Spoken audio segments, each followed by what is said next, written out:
ครับพ่อครับ โอ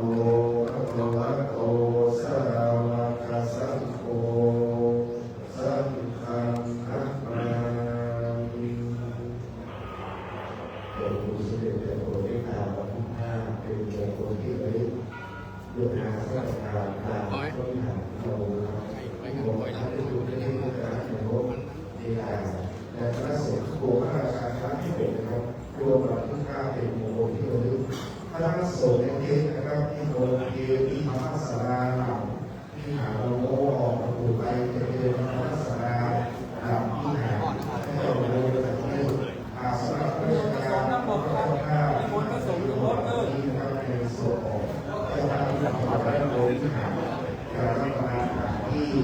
เป็นท่าอาสนะอาสนะประกาศราชการแห่งใหญ่และพระสงฆ์ที่อยู่ในเทศโดยที่อยู่ในเทศที่อยู่ในสถาบันที่องค์สามที่อาสนะ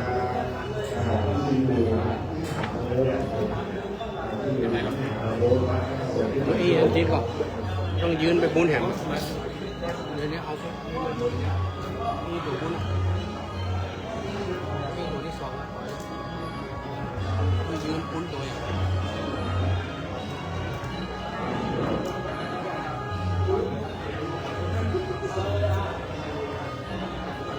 เพิ่มความ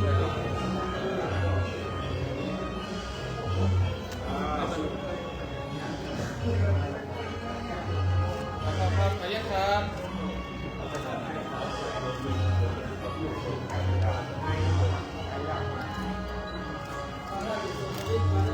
ท่านสุขวิทย์ครับท่านประธานสาขาครับท่านประวิตรท่านประวิตรครับ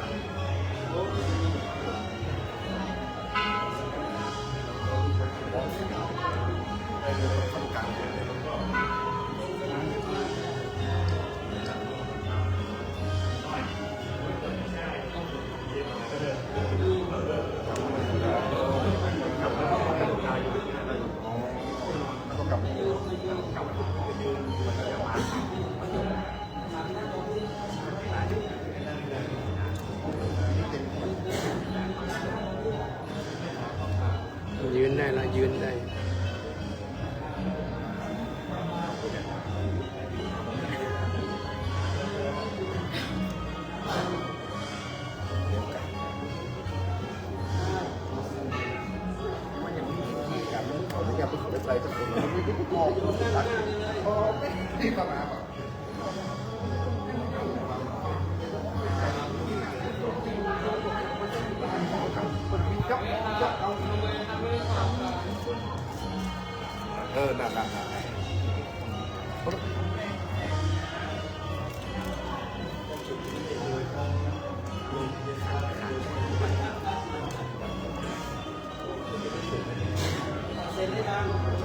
ครับ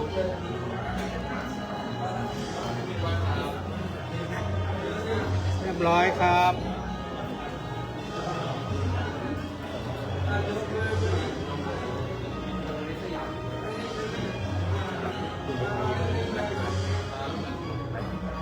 เดี๋ยวกลับไปลองของติดเส้น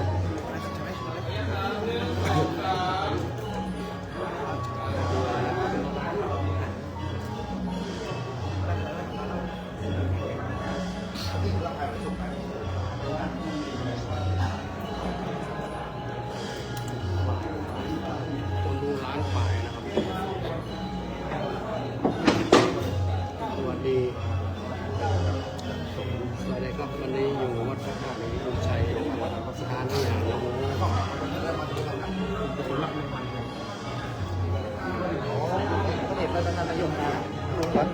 วงพ่อมาหลวงพ่อ